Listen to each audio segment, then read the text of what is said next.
नमस्कार, जय हिंद, वंदे मातरम। दोस्तों, द एग्जाम पॉइंट के यूट्यूब चैनल पर आप सभी का स्वागत है। दोस्तों, आज के इस वीडियो में हम लोग जो है पढ़ने वाले हैं यूपी ट्रिपल एससी का जो पेड का पेपर होने वाला है। तो उस पेड के जो है हम लोग कुछ स्पेशल चीज़ें पढ़ने वाले हैं। और उस स्पेशल चीज़ में क्या रहेगा आपका कि जो है सबसे महत्वपूर्ण सीरीज शुरू करने जा रहे हैं आपके लिए, जो है पढ़ लो रट लो सीरीज। कौन सा आपका? पढ़ लो रट लो सीरीज। और इस सीरीज के अंतर्गत हम लोग जो है कवर करने वाले हैं जनवरी से लेकर जो है सितंबर तक के जितने भी आपके महत्वपूर्ण करंट अफेयर्स के जो हैं उन सभी चीज़ों को हम लोग जो है इसके पढ़ लो रट लो के माध्यम से कवर करेंगे। तो ये जो है आज आपका जो है पहला जो है पार्ट है, इसके और भी पार्ट बनेंगे। तो चलिए, आइए देर ना करते हुए हम लोग इस वीडियो को शुरू करते हैं। उससे पहले दोस्तों, जो लोग अभी तक चैनल पर नए हैं, चैनल को सब्सक्राइब नहीं किए तो चैनल को सब्सक्राइब कर लीजिए, बेल आइकन को प्रेस कर लीजिए, जिससे जब भी वीडियो अपलोड किया जाए तो आपके पास उसका नोटिफिकेशन पहुंच जाए। तो चलिए आइए दोस्तों, हम लोग देखते हैं पढ़ लो रट लो सीरीज के अंतर्गत आज का पहला प्रश्न।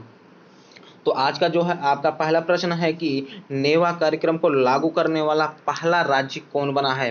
आप समझ लीजिए पहले नेवा कार्यक्रम है क्या। तो देखिए, नेवा कार्यक्रम के अंतर्गत जो है शुरू किया जा रहा है आपका ई गवर्नेंस, ठीक है, ई विधान वाला जो आपका शुरू किया जा रहा है। कौन सा? ई विधान वाला। तो ई विधान वाला पहला राज्य कौन बना है आपका? तो कौन बना है आपका? नागालैंड। कौन बना है आपका? नागालैंड। चलिए आइए और अन्य ऑप्शन की बात कर लें। तो आपका जो हिमाचल प्रदेश है, ये आपका एलपीजी युक्त और धुआं मुक्त जो है राज्य बन चुका है। एलपीजी युक्त और धुआं मुक्त राज्य बन चुका है, ठीक है। उसके बाद जो है केरल में स्थित है आपका, केरल का जो हाई कोर्ट है वो आपका पहला पेपरलेस हाई कोर्ट है। वहीं उत्तर प्रदेश की बात कर लें तो दोस्तों, तो उत्तर प्रदेश ने जो है सबसे पहले पेपरलेस बजट पेश किया था। और वो बजट कौन सा था? तो 2021-22 का बजट, 2021-22 का बजट।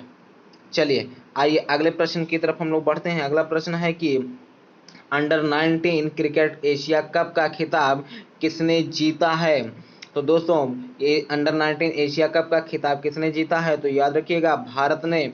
और कैथी बार? तो याद रखिएगा यहाँ पर 8वीं बार, ठीक है। और इसका आयोजन कहाँ पर किया गया? तो इसका आयोजन किया गया है दुबई में। कहाँ पर? दुबई में। और इसका उप विजेता कौन रहा है, अर्थात किसको हराकर? श्रीलंका को हराकर। तो दोस्तों याद रखिएगा कि अंडर 19 एशिया क्रिकेट कप का जो है खिताब किसने जीता? तो भारत ने। किसको हराकर? श्रीलंका को। कैथी बार? 8वीं बार। और कहाँ पर आयोजन हुआ इसका? दुबई में। वैसे हम लोग वैश की टीम की बात कर लें तो श्रीलंका ने जीता है। किसने? श्रीलंका ने जीता है। और वहीं पर बात कर लें किसको हराकर? तो पाकिस्तान को हराकर। किसको हराकर? पाकिस्तान को हराकर। और इसका भी आयोजन कहाँ पर हुआ है? आपके यूएई अर्थात दुबई में। याद रखेंगे, ठीक है दोस्तों, यूएई में। कहाँ पर? यूएई में इसका जो है क्या हुआ है आपका? आयोजन हुआ है, ठीक है दोस्तों। चलिए अगले प्रश्न की तरफ बढ़ते हैं कि किस राज्य का हाई कोर्ट देश का पहला पेपरलेस कोर्ट बन चुका है, ठीक है। तो भारत का जो है कौन सा राज्य जो पेपरलेस हाई कोर्ट है? तो आपका यहाँ पर हो जाएगा कौन सा ऑप्शन? केरल, ठीक है। क्या हो जाएगा आपका? केरल। केरल का जो है हाई कोर्ट है वो भारत का या देश का जो है पहला पेपरलेस कोर्ट बन चुका है, ठीक है। चलिए अगला प्रश्न है कि साहित्य अकादमी ने किस भाषा के लिए दया प्रकाश सिन्हा को साहित्य अकादमी पुरस्कार 2021 के लिए चुना है। तो किस भाषा के लिए? तो याद रखिएगा दोस्तों, हिंदी भाषा के लिए। किस भाषा के लिए? हिंदी भाषा के लिए। और इनकी जो रचना है सम्राट अशोक, इनकी जो रचना है सम्राट अशोक, और सम्राट अशोक के लिए जो है इन्हें 2021 का जो है साहित्य अकादमी पुरस्कार दिया गया। और आइए बात कर लें वहीं पर उर्दू भाषा में। तो उर्दू भाषा में किसे दिया गया? चंद्रभान ख्याल को, ठीक है। किसे दिया गया? चंद्रभान ख्याल को। और वहीं बात करें अंग्रेजी भाषा का तो अंग्रेजी भाषा में किसे दिया गया? नमिता गोखले को। किसे? नमिता गोखले को। फिर उसके बाद जो है आपके संस्कृत भाषा में किसे दिया गया? तो बिंदुश्री प्रसाद मिश्र को। किसे? बिंदुश्री प्रसाद मिश्र को, ठीक है। चलिए अगले प्रश्न की तरफ हम लोग बढ़ते हैं। और अगला प्रश्न है कि कौन सा राज्य देश का पहला एलपीजी युक्त धुआं मुक्त राज्य बन गया है। तो कौन सा है आपका? हिमाचल प्रदेश, ठीक है। कौन सा दोस्तों? हिमाचल प्रदेश जो है भारत का पहला या देश का पहला एलपीजी युक्त धुआं मुक्त राज्य बन गया है। चलिए आइए अगले प्रश्न क्या है कि किस देश ने पहली बार यूरोपीय संघ परिषद की अध्यक्षता की है। किस देश ने जो है यूरोपीय संघ परिषद की जो है अध्यक्षता की है पहली बार? तो फ्रांस ने। किसने जो है? फ्रांस ने। अच्छा, आइए हम बात कर लेते हैं यूरोपीय संघ की। तो देखिए, यूरोपीय संघ की स्थापना होती है 1958 में। कब होती है? 1958 में। वहीं पर बात कर लें इसके हेडक्वार्टर की, तो इसका हेडक्वार्टर कहाँ पर स्थित है? इसका हेडक्वार्टर स्थित है ब्रुसेल्स, बेल्जियम में। कहाँ पर स्थित है? ब्रुसेल्स, बेल्जियम में। ठीक है दोस्तों, वहीं पर बात कर लें यूरोपीय संघ में कितने सदस्य देश हैं, तो वहीं इसके 27 देश हैं। और इसी के द्वारा शुरू किया गया है आपका क्या? यूरो। क्या शुरू किया गया है? यूरो। और कब शुरू किया गया? 2002 में। अच्छा, यूरो का वर्तमान में प्रयोग करने वाले देशों की संख्या कितनी है यूरोपीय संघ में? तो 27 में से जो है 20 देश जो है यूरो का प्रयोग करते हैं। और ये 20वां देश कौन सा बना है? तो लिख लीजिएगा आप लोग दोस्तों, बहुत इंपॉर्टेंट है, क्रोएशिया। कौन बना है आपका? क्रोएशिया। 20वां देश कौन बना है आपका? क्रोएशिया। ठीक है, तो इसका राइट आंसर क्या हो जाएगा आपका? फ्रांस। क्या हो जाएगा आपका? फ्रांस। चलिए अगले तरफ बढ़ते हैं। तो निम्नलिखित को सूची 1 और सूची बी से मिलाइए। ठीक है दोस्तों, तो चलिए आप लोग देखिए, आपका जो है 23 जनवरी को मनाया जाता है आपका क्या? पराक्रम दिवस। ठीक है, पराक्रम दिवस किसके उपलक्ष्य में? नेताजी सुभाष चंद्र बोस के जो है जन्मदिन के। उसके बाद जो है आपका 10 जनवरी को क्या मनाया जाता है? तो विश्व हिंदी दिवस। क्या मनाया जाता है आपका? विश्व हिंदी दिवस। और 15 जनवरी को क्या मनाया जाता है? तो भारतीय सेना दिवस। क्या मनाया जाता है आपका? भारतीय सेना दिवस। और 12 जनवरी को मनाया जाता है आपका राष्ट्रीय युवा दिवस। तो इस तरीके से आपका कौन सा ऑप्शन सही हो जाएगा? पहले का, दूसरा, दूसरे का, तीसरा और तीसरे का चौथा, अर्थात सी वाला ऑप्शन। ठीक है, सी वाला ऑप्शन। आइए दोस्तों, जनवरी माह के जो है कुछ अन्य दिवस हैं उसको भी देख लेते हैं। तो 4 जनवरी को क्या मनाया जाता है आपका? विश्व ब्रेल दिवस। क्या मनाया जाता है? विश्व ब्रेल दिवस। फिर उसके बाद अगला डेट जो इम्पोर्टेंट है आपका है 9वां। तो 9 तारीख को क्या मनाया जाता है? 9 जनवरी को तो भारतीय प्रवासी प्रवासी भारतीय दिवस। क्या मनाया जाता है आपका? प्रवासी भारतीय दिवस मनाया जाता है। वहीं अगले बात की बात कर लेते हैं हम लोग 10 जनवरी को। तो 10 जनवरी को अभी यहाँ पर मैंने बताया भी, क्या मनाया जाता है आपका? विश्व हिंदी दिवस। क्या मनाया जाता है आपका? विश्व हिंदी दिवस। वहीं पर जो है आपका 12 तो राष्ट्रीय युवा दिवस। क्या मनाया जाता है आपका? राष्ट्रीय युवा दिवस। वैसे बात कर लें विश्व युवा दिवस कब मनाया जाता है या अंतरराष्ट्रीय युवा दिवस, तो वो मनाया जाता है आपका 12 अगस्त को। कब मनाया जाता है आपका? 12 अगस्त को मनाया जाता है। ठीक है, उसके बाद जो इम्पोर्टेंट डेट है आपका 15, क्या मनाया जाता है आपका? भारतीय सेना दिवस मनाया जाता है। और 23 की बात कर लेते हैं। तो 23 को क्या मनाया जाता है आपका? पराक्रम दिवस। क्या मनाया जाता है आपका? पराक्रम दिवस। वहीं पर हम 24 तारीख, तो 24 तारीख को राष्ट्रीय बालिका दिवस। क्या मनाया जाता है आपका? राष्ट्रीय बालिका दिवस। ठीक, चलिए और एक और याद रखेंगे आप लोग, 30 तारीख। 30 तारीख को क्या मनाया जाता है आपका? शहीद दिवस। क्या मनाया जाता है? शहीद दिवस। और एक और मनाया जाता है क्या आपका? इसी तारीख को विश्व कुष्ठ रोग दिवस। क्या मनाया जाता है आपका? विश्व कुष्ठ रोग दिवस। ठीक है दोस्तों, तो इतने जो है डेट को आपको याद रखना है। चलिए आइए अगले प्रश्न की तरफ बढ़ते हैं। तो 2021 में जीएसटी संग्रह में कौन सा राज्य शीर्ष पर रहा? तो कौन सा राज्य शीर्ष पर रहा? तो ओडिशा। कौन सा है दोस्तों उत्तर इसका? ओडिशा। ओडिशा जो है 2021 में जीएसटी संग्रह में सबसे अग्रणी राज्य रहा। आइए हम लोग बात कर लेते हैं जीएसटी को। तो देखिए जीएसटी जो है कौन सा बिल था? तो 122वां। और वही बात कर लें संशोधन कौन सा था? तो आपका 101।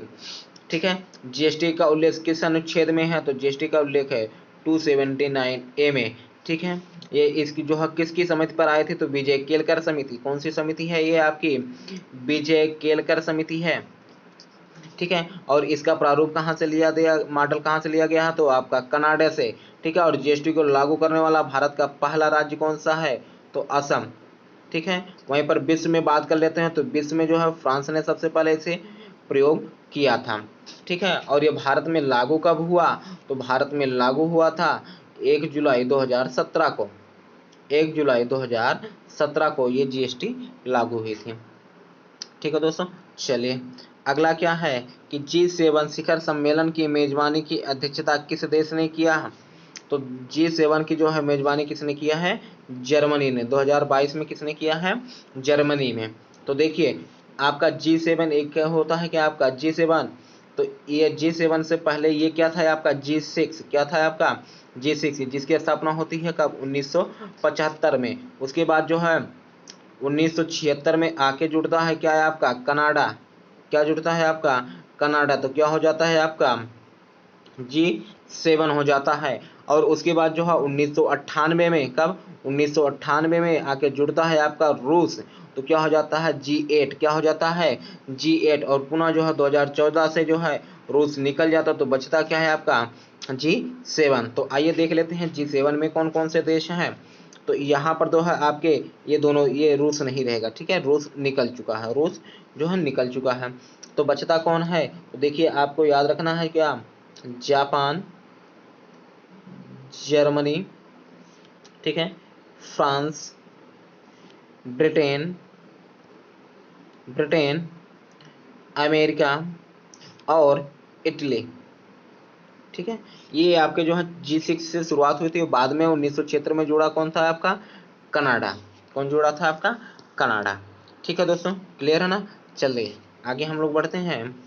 और अगला क्या है कि जिला स्तरीय सुशासन सूचकांक वाला पहला केंद्र शासित प्रदेश कौन बन गया है, तो दोस्तों ये आपका है उत्तर होगा जम्मू कश्मीर, ठीक है, जम्मू कश्मीर। आइए अब देखिए लोसर महोत्सव कहाँ पर मनाया जाता है, तो ये आपका मनाया जाता है कहाँ पर, लद्दाख में। देखिए एक होता है आपका लोसांग, तो लोसांग आपका कहाँ पर मनाया जाता है, तो ये मनाया जाता है आपका सिक्किम में। कहाँ पर मनाया जाता है आपका सिक्किम में। ऐसे एक और है, कौन सा आपका है, तो एक है आपका काला घोड़ा महोत्सव, काला घोड़ा महोत्सव ये कहाँ पर मनाया जाता है आपका, तो महाराष्ट्र में। कहाँ पर, महाराष्ट्र में। वैसे ही काला चावल महोत्सव, तो काला चावल महोत्सव जो है उत्तर प्रदेश के सिद्धार्थनगर जिले में इसको मनाया जाता है। फिर वैसे याद रखेंगे कौन सा है आपका, तो एक है आपका है पुष्कर महोत्सव, कौन सा आपका है पुष्कर महोत्सव, ये आपका कहाँ पर है और बताइएगा दोस्तों। और उसके बाद जो है आपका पुष्कर मेला, कौन सा है आपका पुष्कर मेला, तो पुष्कर मेला कहाँ पर, तो राजस्थान में। और पुष्कर महोत्सव तो ये आपका है जम्मू कश्मीर में, नदियों के महत्व के लिए है, कहाँ पर जम्मू कश्मीर में। और पुष्कर मेला आपका कहाँ पर जो है ये राजस्थान में। ऐसे आपका जो है याद क्या रखना है, एक जो है आपका आता है आपका हरेला, क्या आता है आपका हरेला, और एक आता है आपका हरेली, ठीक है, हरेला और हरेली। तो हरेला कहाँ पर मनाया जाता है आपका उत्तराखंड में, कहाँ पर उत्तराखंड में। और हरेली आपका छत्तीसगढ़ में, कहाँ पर आपका छत्तीसगढ़ में। ऐसे याद रखेंगे आप लोग क्या, एक होता है आपका पोंगल, क्या होता है, एक होता है आपका पोंगल त्योहार, तो पोंगल कहाँ पर मनाया जाता है, तो ये मनाया जाता है आपके तमिलनाडु में।